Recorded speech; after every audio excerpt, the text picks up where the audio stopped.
сейчас. Сука, мразь, нахуй. ¿Por qué Vladimir Putin invadió Ucrania? ¿De dónde viene este conflicto? ¿Qué carajos está pasando en el mundo? ¿Qué va a pasar en un futuro? ¿Quién está bien y quién está mal? ¿Estamos al borde de una tercera guerra mundial? ¿Qué es todo esto? Son muchas preguntas y es mucha información con la que te bombardean a diario medios de comunicación acompañado de imágenes y videos. El conflicto que vive Rusia y Ucrania es un tema extremadamente complejo. Sin embargo, he fabricado para ti en este video una guía neutral y objetiva para que entiendas perfectamente bien este conflicto. Nadie me paga por esto, nadie me patrocina, yo no soy pro de nada y este video tiene la idea de ser completamente neutral sobre el conflicto entre Rusia y Ucrania. Al final del día, la última palabra la tienes tú.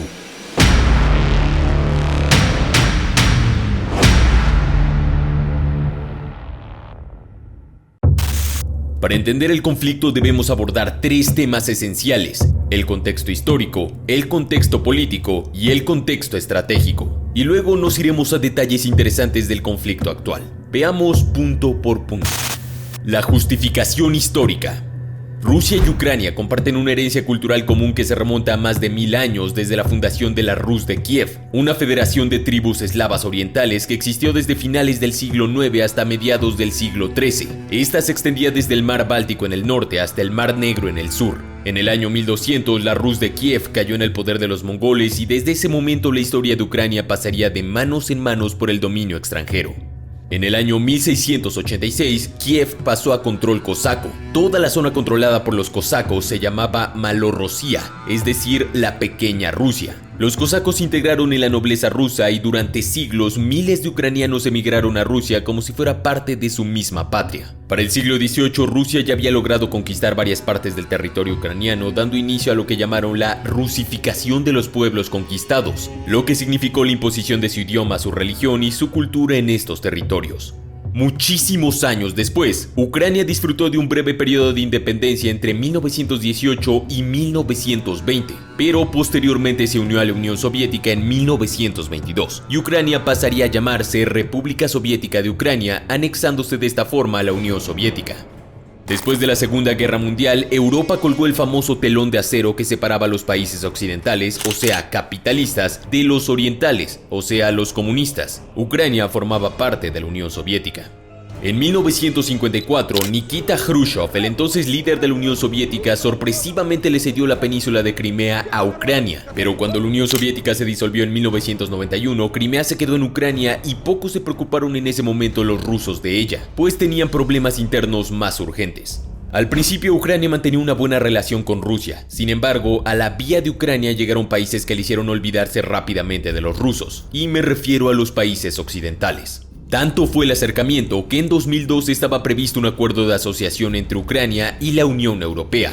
Esto no le gustó nada al entonces y actual presidente ruso Vladimir Putin. Pero no fue hasta 2014 cuando este conflicto entre Rusia y Ucrania verdaderamente tomó forma. El entonces presidente de Ucrania y prorruso, Viktor Yanukovych, fue expulsado de su puesto después de meses de manifestaciones y protestas masivas, dando lugar al llamado Euromaidán. Esta situación fue aprovechada por Rusia, pues al momento de la partida de Yanukovych, Ucrania no tenía presidente, así que estaban en un punto vulnerable para volver a tomar Crimea. Y así lo hicieron. Ya con Crimea ocupada por Rusia, estos organizaron un referéndum para que la población decidiera si deseaba pertenecer a Rusia o no. La mayoría de las personas votaron a favor de pertenecer a Rusia, lo cual no es tan sorprendente, porque los lazos históricos de la población de Crimea y con la prevalencia de los rusófonos, la mayoría se sentía más identificado con Rusia. Por esta acción, Europa le impuso duras sanciones económicas a Rusia que siguen vigentes hasta el día de hoy. Pero esto a Putin le importó muy poco, pues él ya había recuperado un territorio que a sus ojos le pertenecía. Pero eso era solo el principio. Lo que pasó poco después de tomar Crimea se denomina la Guerra del Donbass. Como respuesta al Euromaidán, las fuerzas prorrusas, o sea, nacidos ucranianos apoyando a los rusos, comenzarían a tomar el control de varias localidades al este de Ucrania, generando así enfrentamientos con el ejército ucraniano. Esta región se conocería como Donbass, y allí la influencia de Rusia sería tal que se crean dos estados que, al igual que Crimea, desean independizarse de Ucrania para pasar a dominio ruso, y se denominan Donetsk y Luhansk, y nunca han sido reconocidas de manera internacional. Todo esto de la guerra del Donbass comenzó en 2014 y desde entonces no se había conseguido llegar a una solución. Y no es que no lo hayan intentado, pues todas las partes ya habían intentado negociar a través de los llamados acuerdos de Minsk, que involucraron a Ucrania, a Rusia, a Alemania, a Francia y representantes de las repúblicas de Donetsk y Luhansk. Sin embargo, las partes nunca cumplieron realmente con todo lo acordado, dando como resultado una prolongada guerra que ha dejado consigo más de 14.000 vidas perdidas, tanto civiles como militares de ambos bandos, y desplazaron a unas 2 millones de personas. Como te imaginarás, esta guerra del Donbass es uno de los antecedentes más importantes de la situación que se está viviendo en la actualidad. Entonces, durante los últimos 7 años, Rusia había ido aumentando su presencia militar en las zonas controladas de Ucrania y en el este, lo que para muchos expertos significaba que Moscú estaba preparando una invasión. Del mismo modo, había financiado a líderes separatistas prorrusos elegidos por Putin. Sin embargo, fue entre enero y abril de 2021 cuando Rusia empezó a trasladar tropas militares a la frontera con Ucrania. Y ya en otoño del 2021 había unos 100.000 soldados rusos esperando en las puertas de la frontera con Ucrania. Desde la OTAN se hablaba de la mayor acumulación de tropas rusas desde la anexión de Crimea, algo que sonaba sospechoso aunque no seguro del todo. El mismo presidente ucraniano Zelensky era escéptico ante una invasión rusa semanas antes del conflicto. En diciembre de 2021, la embajada rusa presentó sus demandas ante la Casa Blanca, es decir, una serie de peticiones que exigían que la OTAN no aceptara nuevos miembros y que no volvieran a hacer ejercicios militares en países del este de Europa. Como era de esperarse, nunca se llegó a ningún acuerdo. Rusia no aceptaba las propuestas de la OTAN y la OTAN tampoco aceptaba las de Rusia, y ambos bandos no dejaban ceder nada. La inteligencia estadounidense decía en enero de 2022 que la invasión sucedería después de los Juegos Olímpicos de Invierno en Beijing, a los que Vladimir Putin asistió para su inauguración junto al presidente chino Xi Jinping. El 21 de febrero de 2022, el presidente Vladimir Putin firmó los decretos que reconocían la independencia de la República Popular de Donetsk y la República Popular de Luhansk, y ordenó también el despliegue inmediato del ejército ruso en estas dos nuevas repúblicas para llevar a cabo una operación de mantenimiento de la paz, lo que claramente significaba demostrar que controlas el territorio.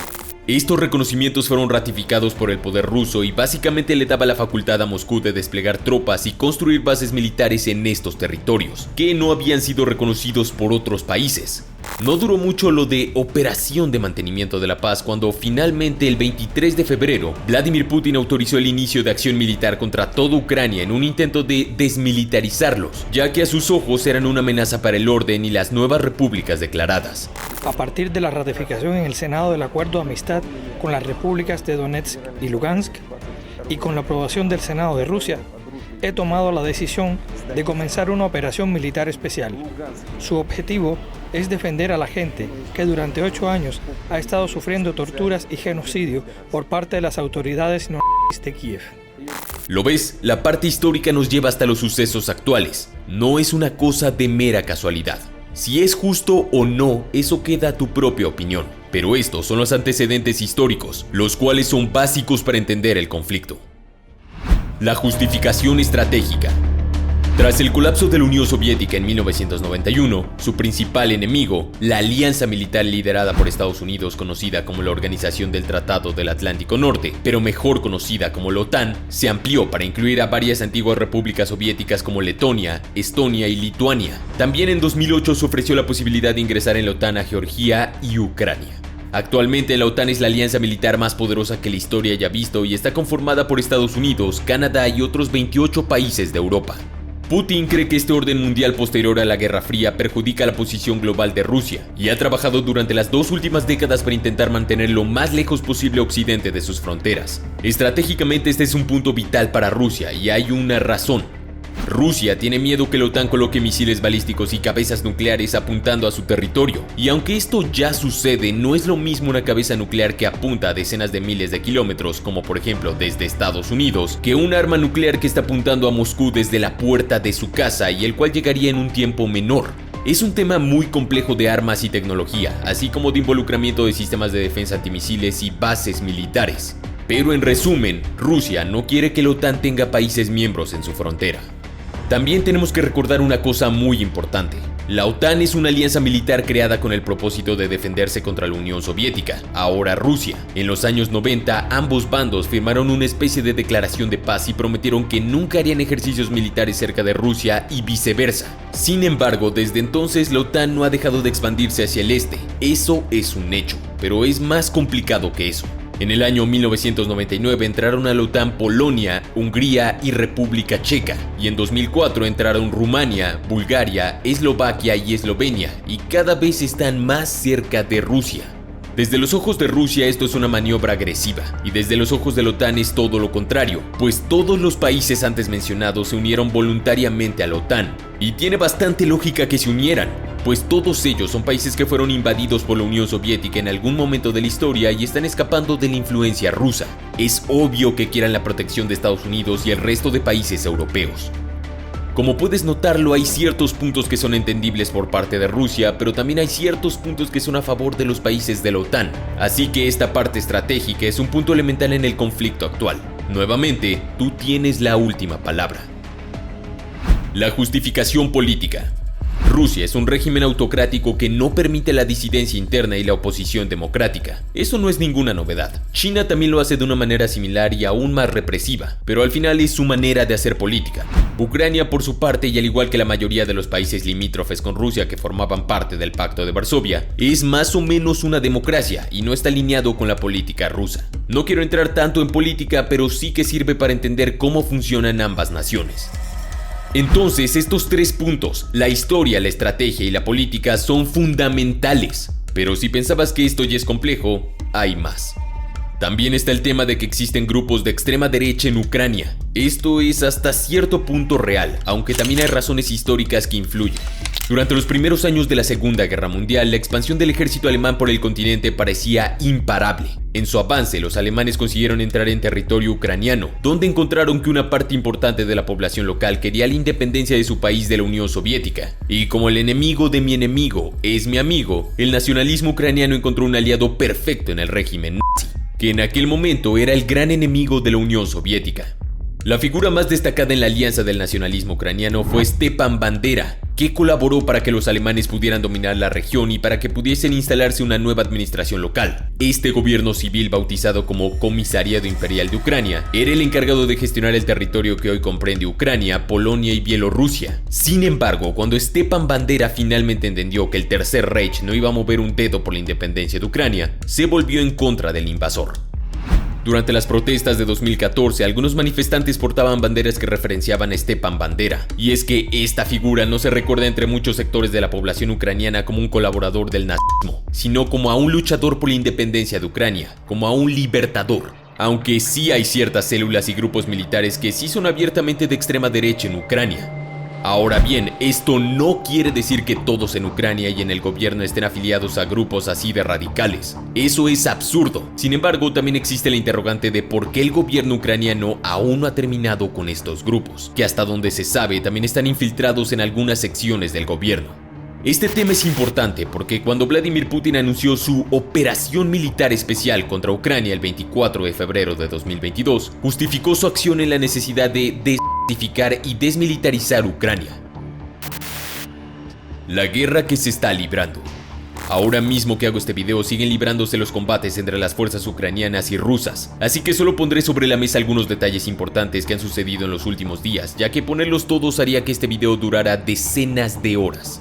Rusia inició los ataques con misiles y fuego de artillería en ciudades fronterizas, por lo que se veía que intentan una especie de guerra relámpago, donde asediaran de poco a poco a los ucranianos hasta tomar el poder de la capital Kiev y capturar al presidente ucraniano Volodymyr Zelensky y a otros gobernantes importantes para así obtener la rendición de los ucranianos. Sin embargo, parece que las cosas han cambiado de momento a momento. Los ucranianos consiguieron reclutar en unos cuantos días a más de 100,000 ciudadanos ucranianos para armarlos y unirlos a las fuerzas armadas en múltiples ciudades de Ucrania. Creo que este ha sido un punto de inflexión y muy importante en la defensa de Ucrania, pues de otro modo las tropas rusas habrían tomado más terreno del que tienen actualmente. Los civiles ahora armados han aprendido a usar cosas como cócteles molotov para enfrentarse al avance de blindados, y otros ayudan a tareas médicas, de suministro o logística.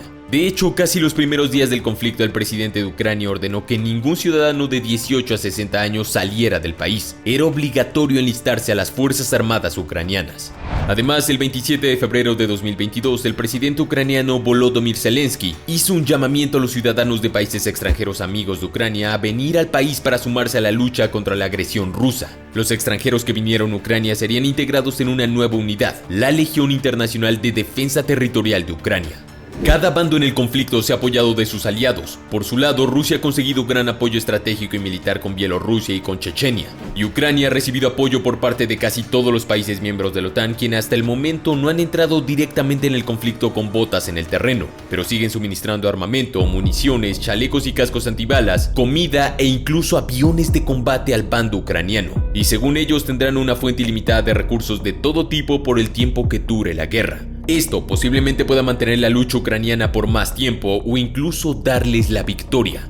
Eso sí, muchos países han impuesto sanciones económicas a Rusia nunca antes vistas. Un paquete que en corto, mediano y largo plazo afectarán a Rusia de una manera brutal. Entre las más notables es haber suspendido los derechos de Rusia en el Consejo Europeo, la eliminación de determinados bancos rusos del sistema de mensajería SWIFT, congelar los activos del Banco Central ruso, atacar el 70% del mercado bancario ruso y las principales empresas estatales, la prohibición de exportar los materiales que Rusia utiliza para las refinerías, prohibir la venta de aviones y equipos a compañías aéreas rusas, apuntar a más funcionarios y élites cercanas al gobierno ruso, no permitir la entrada de aviones rusos a muchos países europeos y bloquear medios de comunicación rusos como RT y Sputnik.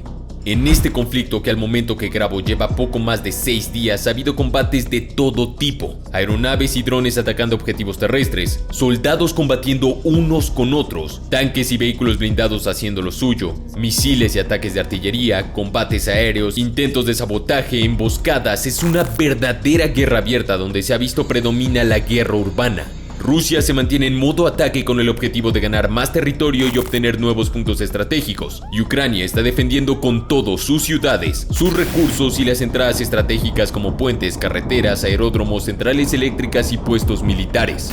El presidente ucraniano Zelensky también sigue en el país, y aunque supuestamente se le ofreció ser evacuado, está decidido quedarse para luchar, lo cual me parece una decisión correcta por la situación que están viviendo actualmente los ucranianos. El tener a su líder en la lucha produce una alta moral en los militares y ciudadanos ucranianos. Por todo el mundo se han vivido protestas en contra de la decisión de Vladimir Putin. Incluso en muchas ciudades de Rusia, no todos los ciudadanos rusos están a favor de la acción militar en Ucrania. Según avanzan los días, se van recrudeciendo las hostilidades entre los dos bandos. El ejército ucraniano ha afirmado que está resistiendo la ofensiva rusa en todas las áreas operativas y que han conseguido causar miles de bajas militares, la destrucción de más de 150 tanques y de más de 740 vehículos blindados. Mientras tanto, las tropas de Putin han entrado a ciudades importantes de Ucrania como Kharkov, Mariupol o Sumy, entre otras muchas más. Y los civiles siguen escapando por las fronteras. De hecho, Polonia ha declarado que ya son más de 120.000 las personas que han cruzado a su país y calculan que podrían llegar a los 3 millones. El último mapa que se tiene del avance ruso es este que estás viendo en pantalla del 28 de febrero de 2022. Como puedes notar, Rusia inició ataques por casi todos lados, excepto claramente por la frontera de Ucrania con Polonia, que es un miembro de la OTAN. Rusia ha tomado territorios y los ha perdido y está en una constante lucha por seguir capturando más. Este conflicto ya ha creado héroes de guerra en ambos bandos. Claramente la historia del defensor que con poco puede detener un enemigo tan poderoso es la más romántica. Ahí tenemos la historia del fantasma de Kiev, un caza de combate MiG-29 ucraniano que hasta el momento ha derribado unos 10 cazas rusos, o los 13 soldados ucranianos de la isla Serpiente que rechazaron la oferta de un buque ruso de rendirse, o la pareja ucraniana que se casó en medio del conflicto para luego armarse y combatir. La guerra es curiosa en muchas de sus facetas, saca lo peor de los humanos y también lo mejor. Las historias de heroísmo y resistencia, sean del bando que sean, siempre causan una gran fascinación. En sus medios los rusos hacen lo propio con una poderosa máquina de propaganda. Es una guerra que a sus ojos deben ganar, y la propaganda juega un papel fundamental. Así lo hicieron en la Segunda Guerra Mundial y funcionó para levantar la moral de sus tropas y asestar un duro golpe a los alemanes, a los que finalmente derrotaron. Por su parte, los ucranianos hacen lo suyo con grandes historias de valentía y lucha. El no publicar el número oficial de sus bajas es una estrategia importante del gobierno ucraniano, pues necesitan hacerle saber a sus soldados y combatientes que la lucha continúa, que no deben bajar las armas y que las cosas están mejorando. El dicho militar dice que donde hay una moral alta, cabe la victoria. Una pregunta que me hicieron mucho es, ¿qué son las Z en color blanco en algunos vehículos militares? Para los que no sepan, apenas iniciada la invasión a Ucrania, en las primeras imágenes difundidas en internet y televisión, se pudo ver a los vehículos militares rusos pintados con un misterioso signo Z. Varios expertos militares han explicado que este signo se utiliza para distinguir los blindados rusos de los ucranianos, ya que estos suelen ser similares. Recordemos que Ucrania usa mucho armamento y vehículos rusos y soviéticos. También se han visto otros vehículos rusos con la letra V y O de color blanco. Aunque aún no está confirmado, la teoría es que esta marca indica que el avión ha venido de Bielorrusia si tiene la V, y la O que son vehículos destinados a llegar al centro de Ucrania. Otra pregunta que me hacen es, ¿esto va a provocar una tercera guerra mundial? El tema de que inicie una tercera guerra mundial, no les mentiré, es cercano a comparación de décadas atrás, pero hasta el momento que no sea un conflicto global formalmente declarado, no hay tercera guerra mundial. La diplomacia puede terminar con el conflicto, aunque en el momento actual no se ve cercano. Que si empieza una tercera guerra mundial, ¿qué? ¿Qué pasa después? Bueno, sería completamente especular. Podemos comparar con otras guerras mundiales, pero esas fueron hace décadas. Hoy estamos en un mundo muy diferente. La economía se mueve diferente, igual el comercio. Hay más tecnología, el internet. Las armas son diferentes, los tratados también. Los mismos líderes ya no son los mismos que hace 80 años. Entonces sería completamente especulativo decir cómo sería una tercera guerra mundial en este momento. El 27 de febrero de 2022, el presidente ruso Vladimir Putin ordenó al ministro de Defensa y al jefe del ejército que pusieran a las fuerzas de disuasión nuclear en un régimen especial de servicio de combate. Putin, al dar la directiva de alerta nuclear, dijo que las principales potencias de la OTAN habían hecho declaraciones agresivas al tiempo que imponían duras sanciones financieras contra Rusia y contra él mismo. Aquí ya estamos hablando de armas nucleares y hablamos de un tema muy distinto y muy delicado que por el momento no debería siquiera pasarnos por la mente. Otra cosa que tal vez muchos aún no han visualizado es que acabe como acabe este conflicto, afectará a los ciudadanos rusos. Este conflicto le acaba de robar su futuro y muchas puertas abiertas a millones de rusos directa o indirectamente, estén de acuerdo o no con la decisión de Putin. Las sanciones económicas impuestas a Rusia obviamente no impactarán de inmediato. Pueden tomar días, semanas o meses para sentirse realmente en la economía rusa, pero tarde o temprano lo harán. En resumen, la guerra, sea cual sea su forma, es terrible, y es triste ver las bajas de ambos bandos, sobre todo los civiles y prisioneros de guerra. Pero yo me niego a pensar que todos los soldados de ambos bandos sean personas malvadas. Creo que muchos son víctimas de las circunstancias, sobre todo los civiles. Por su parte, Ucrania tiene una resistencia dura como el acero. Han sorprendido al mundo en cómo se están enfrentando a una fuerza militar tan superior. Y por su lado, Rusia hace lo propio y queda el interrogante de ¿por qué no han atacado con toda su fuerza? Eso es algo que debes saber. Rusia no ha utilizado sus armas más poderosas, ni toda su tecnología, ni su mayor número de soldados. Entonces, ¿será que Rusia planea un inteligente movimiento en este conflicto que ningún analista puede adivinar? ¿O que Rusia realmente está perdiendo la guerra? Solo el tiempo nos dará la respuesta. Entonces me preguntarás, ¿qué puedo hacer para ayudar? ¿Qué puedo hacer para generar un cambio en el conflicto? No mucho realmente. Se trata de un movimiento de ajedrez geopolítico de 25 años de duración. Es muy poco lo que uno como individuo puede hacer para aliviar el sufrimiento del pueblo ucraniano o para evitar más violencia. Pero puedes hacer una cosa muy importante: evitar compartir desinformación y ser objetivo. Agradezco a camarada Fibrick y al canal VisualPolitik, quienes fueron fuentes de información importantes para este video. Estas son fuentes de información confiables, neutrales y objetivas, 100% recomendadas. Sus links directos te los dejo en la descripción. Sin más, mi nombre es Jorge Rojas, esto es Armapedia y te deseo un excelente día.